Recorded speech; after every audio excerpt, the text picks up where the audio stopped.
사랑하는 여러분, 이렇게 한파 가운데 만나니 너무 좋습니다. 참 감사해요, 주님 앞에. 저희 교회는 나이 드신 분들이 그래도 많은 데서 저희 편차가 좀 심하긴 하지만 일교에서부터 우리 권사님에까지 편차를 하면은 참 평균 나이가 그렇지만 그래도 이렇게 나와 주셔서 너무 감사해요. 교회를 왜 나올까? 사람 만나러? 오늘 주님께서는 우리를 통하여 어떤 말씀을 주실까 기대하며 말씀을 전해봅니다. 요사이 독감이 폐렴으로 진행돼서 갑작스럽게 사망하는 사람들이 많습니다. 참 우리가 생각하는 걸 넘어서는 거죠.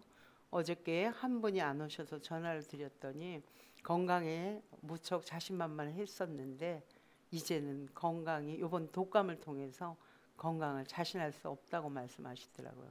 그만큼 나은 것 같은데 조금 찬바람을 쐬거나 잠을 못 주무시면 다시 재발한다고 하면서 참 병을 이길 수 없는 나이가 됐다고 70이 넘으셨는데 이전까지는 관리를 참 잘하셨는데 그래서 오고 싶었지만 여기 식구들 전염될까봐 당신이 못 오셨다고 그런 말씀을 들었습니다.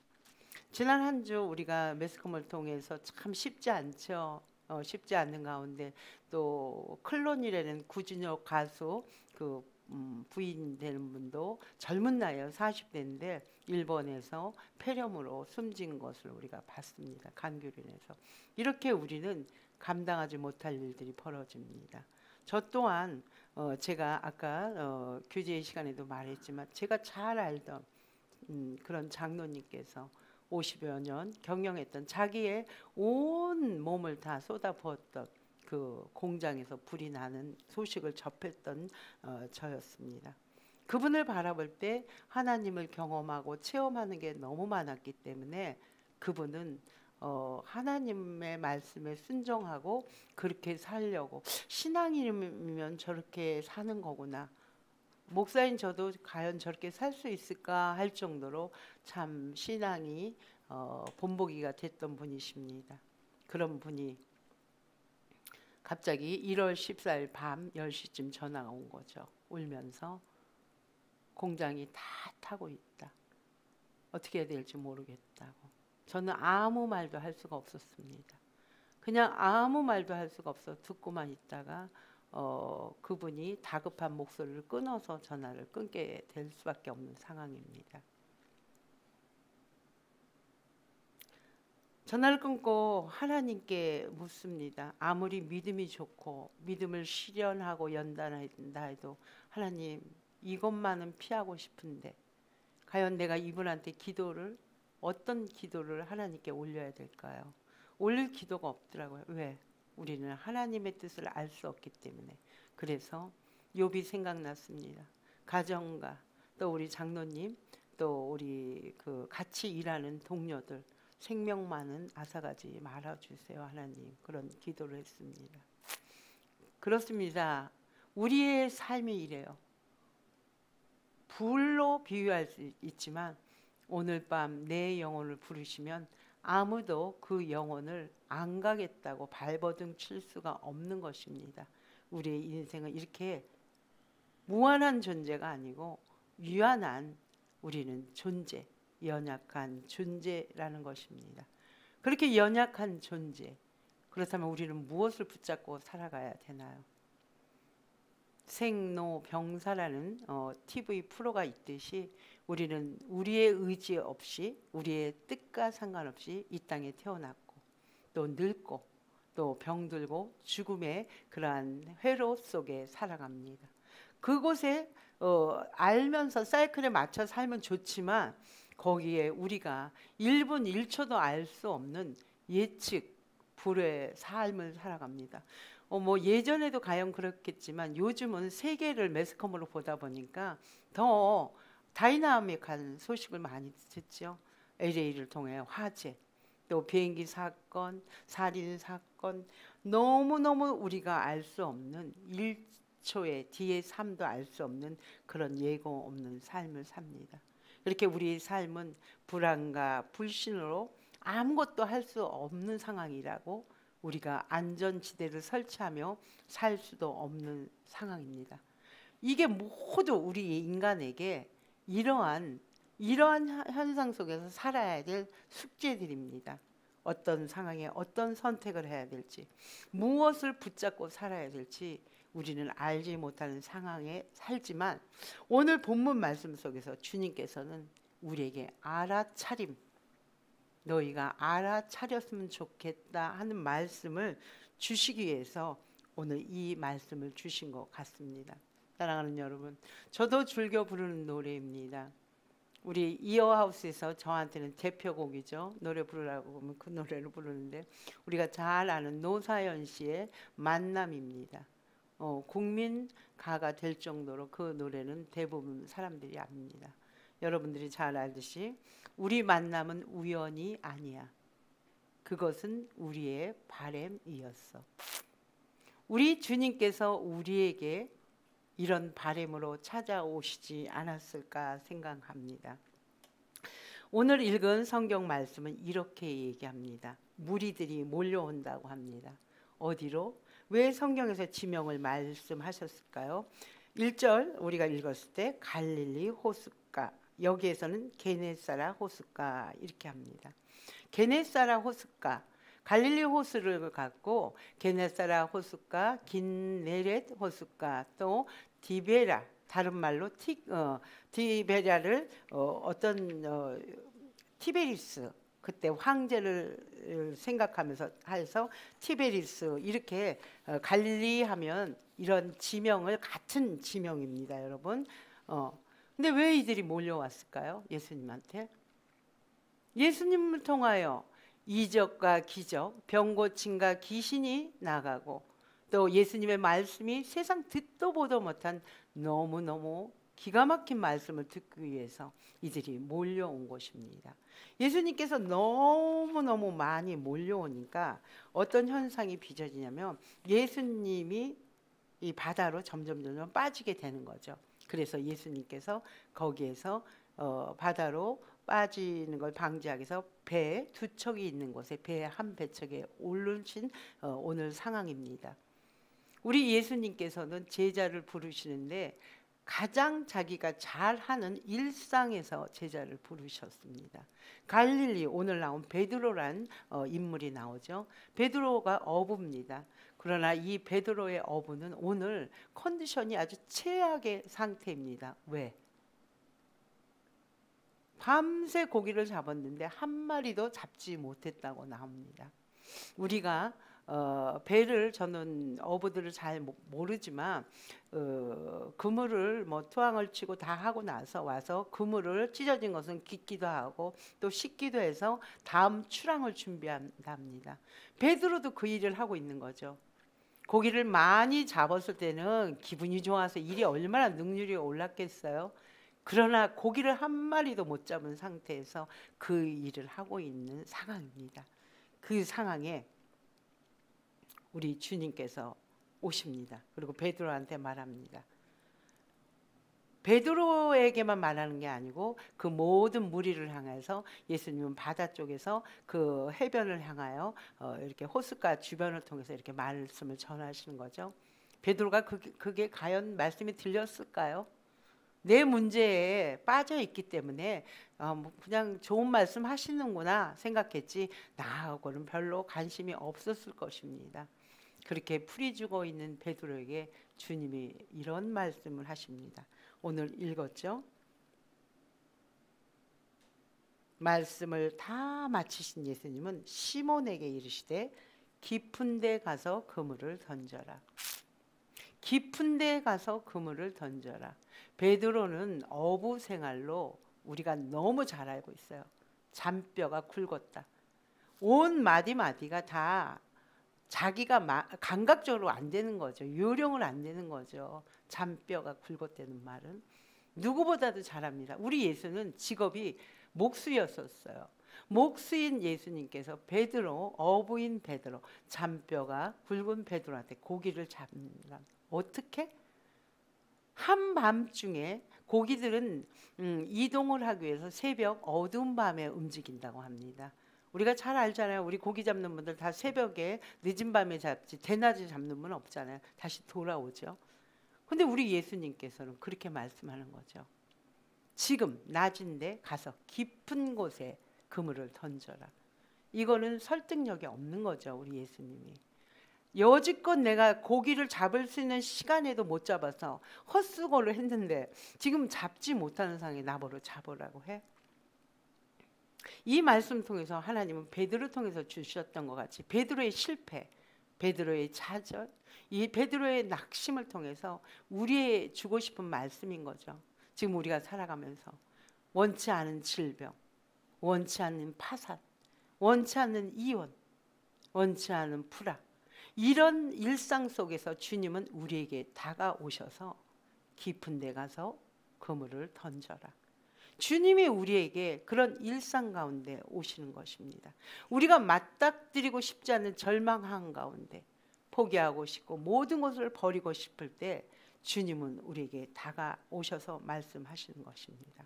깊은 데 가서 그물을 던져라. 깊은 데 가서 그물을 던져라. 변화의 시작을 하나님은, 우리 주님은 우리 베드로에게 요구하는 것입니다. 베드로가 잘 알고 있는 어부의 상식, 어부의 경험, 어부의 알고 있던 지식들은 다 버리고 내가 말하는 대로 해라. 가서 노를 젓기 위해서는 다시 또 노를 져야 되고 그물을 내리는 수고가 있어야 됩니다. 이 움직이는 이동의 변화는 하나님이 하실 수 있지만 우리 절망되어 있는 베드로를 선택했던 것 같이 지금 우리가 힘들어 있는 이 상황에 우리에게 하나님은 요구하시는 것입니다. 우리의 일상으로 다가오시는 것입니다. 우리도 세상 깊은 곳으로 갈 수밖에 없는 상황입니다. 시몬은 대답합니다. 우리가 여기서 오해하시면 안 돼요. 베드로가 말씀에 의지하여 그물을 내렸다고 하니까 예수님 말씀을 의지하여 순종하는 걸로 보이는, 말씀을 순종하는 걸로 보이는데 이 헬라어 원 뜻을 보면 그게 아닙니다. 정말 주님 답답하십니다. 내가 밤새도록 이 어부 잔뼈가 굵고 내가 잡았는데 고기 못 잡습니다. 근데 나보러 잡으라고요? 정말 하기 싫습니다. 이런 상황인데 왜 말씀에 의지하여가 나왔냐면, 왜 이렇게 제가 해석을 하냐면 누가복음 5장을 쓰기 이전에 누가복음 4장 18절에서 19절 우리 주님이 이 땅에 오신 목적, 주님이 이 땅에 오셔서 할 일을 먼저 말씀하셨어요. 내가 이 땅에 와서 성령이 내게 기름을 부으면 가난한 사람한테 복음을 전하겠다. 병든 자를 고쳐주겠다. 눈먼 자를 뜨게 하겠다. 포로되고 억압되고 갇혀있는 너희들을 자유와 해방을 주겠다. 이 말씀을 예수님은 계속 전했고 오늘도 베드로의 배에 올라타서 그 말씀을 전한 것을, 그래요, 그 말씀을 내가 믿고 헛수고이지만 그물을 던지겠다고 내리리이다, 이렇게 고백하는 것입니다. 우리의 상황하고 똑같습니다. 우리가 더 이 세상 흐름을 주님보다 더 잘 알기 때문에 우리의 뜻으로 살고 싶지만 주님, 말도 안 되지만 주님 뜻대로 우리 한번 살아보겠습니다. 내 열심과 수고는 내리고 하나님이 열심으로 살아가는 그 방법으로 제가 결단하겠습니다. 이것을 주님은 우리에게 요구하는 것입니다. 그럴 때 성경은 이렇게 기록합니다. 그물이 찢어진, 여기서 찢어진다고 하지만 원어 뜻은 찢어지는 환경을 설정한 겁니다. 배에 고기가 너무 많아서 저 멀리 있는 동업자 야고보와 요한을 부릅니다. 손짓해서 나 좀 도와달라고. 그들이 와서 그 잡은 고기를 2배로 나눴는데도 고기가 얼마나 많으면 잠길 정도라고 얘기합니다. 사랑하는 여러분, 이 고백을 주님은 원하십니다. 어떠한 고기를 많이 잡은 거의 현상이 아니, 오늘 말씀을 한번 잘 보실까요? 그렇게 하니, 6절입니다. 그렇게 하니 뭘 그렇게 했습니까? 말도 안 되는 소리를 주님의 말씀에 순종해서 가서 다시 노를 젓고 그물을 내리는 행동, 물고기를 던지는 행동만 했더니 초자연적인 신적 능력인 물고기는 주님께서 잡히시게 한 것을 고백한 거죠. 내가 잡은 것이 아니고 그렇게 하니 물고기는 잡혔다. 우리는 무슨 일이 잘하면 내가 잘하는 줄 압니다. 그리고 일이 잘 안 풀리면 원망을 합니다. 조건을, 환경을, 부모를, 내가 태어난 그러한 것들을 원망합니다. 베드로의 고백을 통해 우리 주님을 원망한 것이 아니고 자기의 자랑을 한 것이 아니고, 베드로는 바람 방향, 공간적인 지리를 잘 알아서 익숙해서 내가 다 잡은 거야 이렇게 얘기하지 않았잖아요. 그렇게 하니 이런 물고기가 잡았대는, 이렇게 심이 많다는 표현을 합니다. 심이 많다. 인간의 소리는 심이 많다 소리 안 해요. 좋은 거 하나 주면 좋은 거 2개 갖고 싶은 게 인간의 욕심입니다. 끝이 없는 게 욕심이에요. 오직하면 예전에 말한 99칸 가진 사람이 1칸 더 가지려고 한다고 하지 않습니까? 우리는 가져도 끝이 없는 그러한 사람인데, 베드로는 여기서 이미 변했기 때문에 심이 많다라는 표현을 하는 것입니다. 이런 베드로의 알아차림을 통하여 우리는 베드로가 바뀌는 것을 알 수 있습니다. 오늘 읽은 말씀 3절, 4절, 5절에서는 베드로의 이름이 시몬 이렇게 나옵니다. 그러나 이 일을 겪고 나서 8절은 어떻게 나오냐면 시몬 베드로로 기록됩니다. 베드로, 흔들리지 않는 반석이라는 뜻입니다. 이 일을 겪고 나서 주님 앞에 흔들리지 않는 반석이라는 이름을 예수한테 받게 됩니다. 그러나 베드로의 호칭도 바뀝니다. 이전에는 우리 주님을 뭐라고 불렀냐? 선생님 이렇게 불렀어요. 선생님, 밤이 새도록 수고했는데 고기를 못 잡았지만 말씀 의지에 놓겠습니다. 선생님 말씀이 너무 귀합니다. 선생님 말씀이 가르침이 너무 놀랍습니다. 이런 베드로가 물고기를 잡고 나서 주여로 바뀌는 것입니다. 나의 주인, 주님은 주인이시고 나는 주의 종, 주님은 신적 존재를 인정하는 걸로 바뀌는 것입니다. 존칭이 이렇게 귀한 것입니다. 그리고 베드로는 자기 자신을 발견하는 겁니다. 이 신적 존재인 앞에 자기는 감히 설 수 없어 나는 죄인입니다. 나를 떠나서서 이렇게 얘기합니다. 형사상 범죄자가 아닙니다. 베드로는 여기서 윤리적 도덕적인 그런 범죄자가 아니고 신 앞에, 인간이 그 신 앞에 내가 거룩하고 흠 없는 그분 앞에 흠 있는 내가 설 수 없다는 낮은 겸손한 자의 모습입니다. 우리 성경을 읽으면서 베드로를 통해 우리는 늘 이렇게 기도해 왔어요. 주님, 저 고기 못 잡았지만, 제 사업 힘들지만 저도 그물을, 말씀 의지하여 그물 내릴 테니까 고기 좀 잡게 해주세요. 이 말씀을 통해서 고기 잡는 것에 하나님은, 우리 주님은 우리를 관점을 가지라고 하는 것이 아닙니다. 우리가 물고기의 마음을 두는 것이 아닙니다. 우리 구본영 장로께서 이렇게 저에게 말씀했습니다.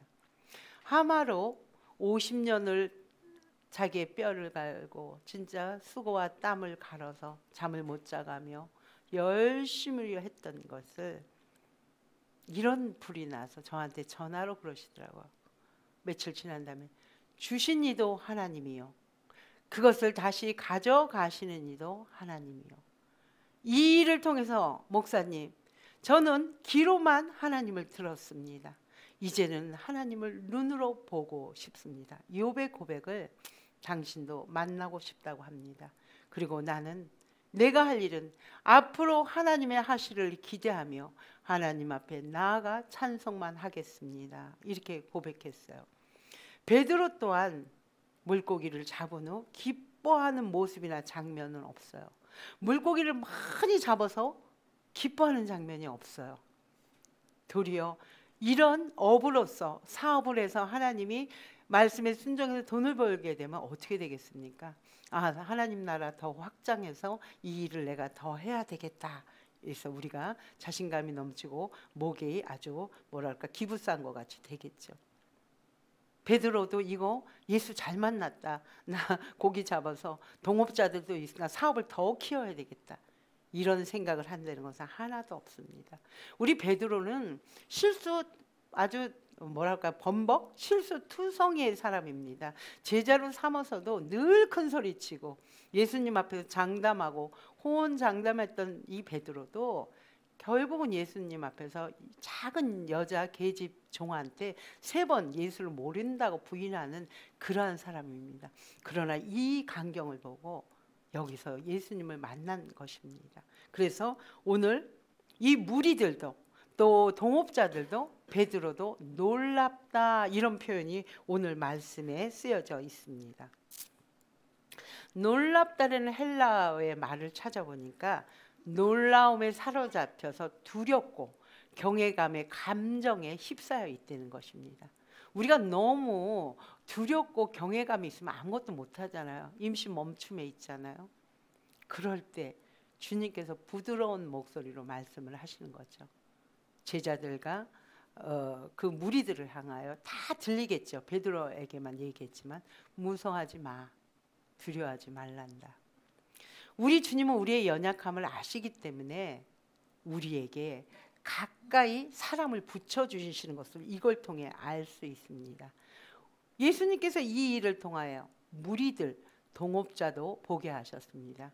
사업을 할 때 동업자랑 하면 절대 안 한다, 안 된다, 망하게 된다는 말씀을 많이 듣습니다. 여러분들 사업하신 분들 겪어봤을 것입니다. 안 그런 분도 계시겠지만 동업자를 통해 배신을 당하는 경우가 많다는 거죠. 여기에서 동업자라는 말이 헬라어로 코이 노노이 이렇게 말씀합니다. 코이 노노이에서 노니아 거기에서 파생된 언어입니다. 뭐냐면 친교, 코이노이가 친교잖아요. 교제잖아요.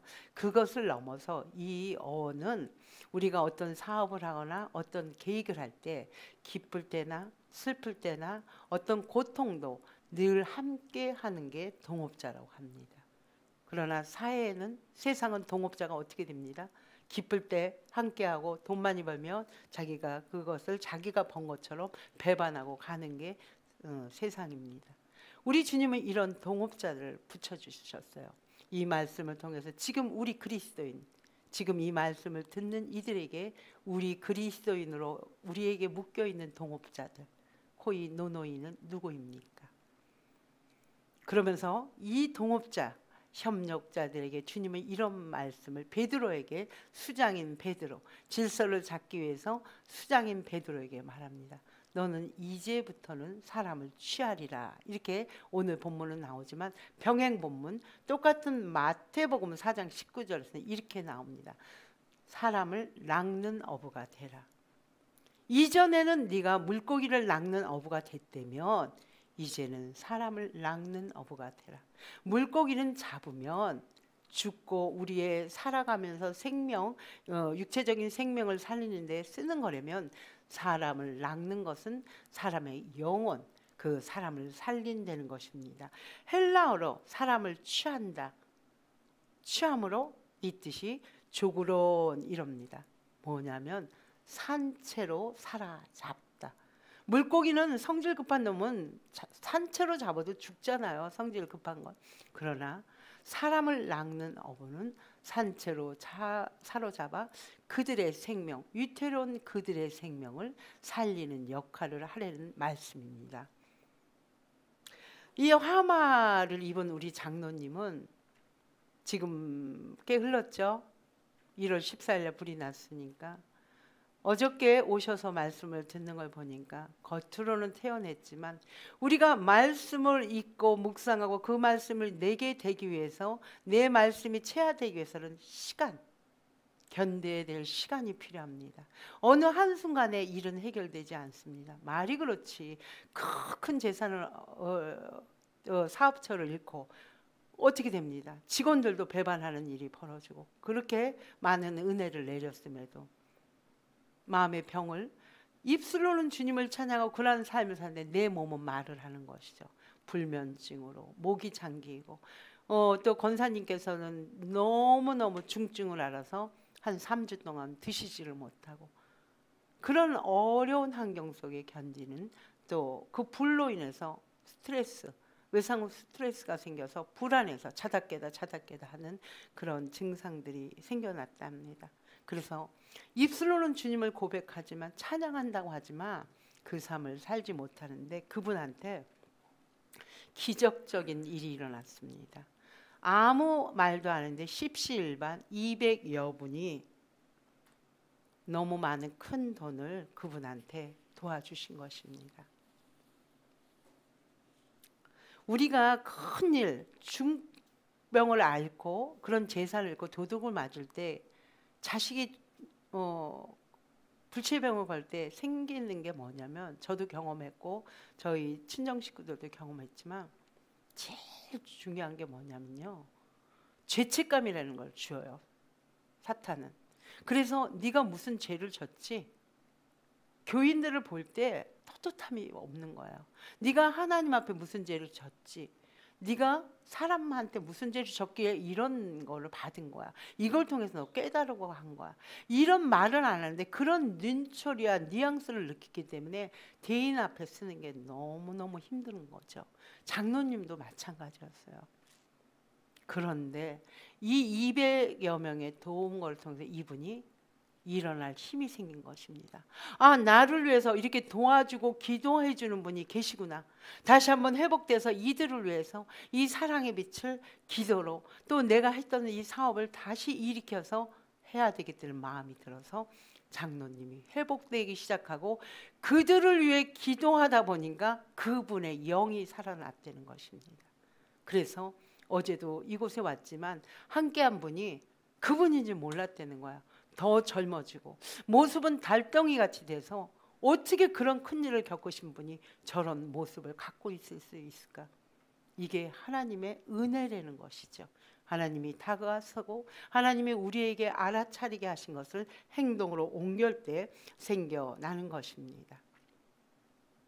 베드로도 마찬가지였을 거예요. 자신의 배에 올라탄 예수를 보고 무슨 생각을 했을까요?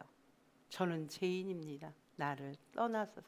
나 같은 죄인, 이 나 같은 죄인한테 주님이 배에 올라탄 것을 베드로는 알아본 것이죠. 배에 올라타. 이전에 우리 예수님이 자기 배에 올라타서 저 많은 무리들을 사람을 살리기 위해서 말씀을 전한 것을 고기를 잡고 나서 생각이 나게 하는 것이죠. 아, 나는 이 땅에 살면서 물고기 잡는 거에 물론 우리가 살아가면서 필요합니다. 이 모습을 재현시킨 것은 예수님을 상기시키기, 예수님을 기억시키기 위해서 베드로를 선택해서 그 배에서 물고기를 잡는 거. 예수님은 사람이었지만 베드로는 물고기였던 것을 기록이 된 것입니다. 그렇습니다. 우리 주님은 각자 어부 생활한 베드로를 만나듯이 각자의 일상생활에서 우리를 만나 주십니다. 그러나 우리 일상을 소소한 일상이 아니고 우리의 좌절도 우리의 슬픔도 우리가 생각하지 않는 그러한 불행한 길로 가는 것도 일상입니다. 그 일상 가운데 주님이 오시는 말씀을 들어야 됩니다. 그리고 주님은 말씀하십니다. 베드로, 너는 이 땅에서 근근하게 살아갈 수밖에 없는 어부잖아. 가난한 어부잖아. 그래서 내가 너를 살리기 위해서 너한테 왔단다.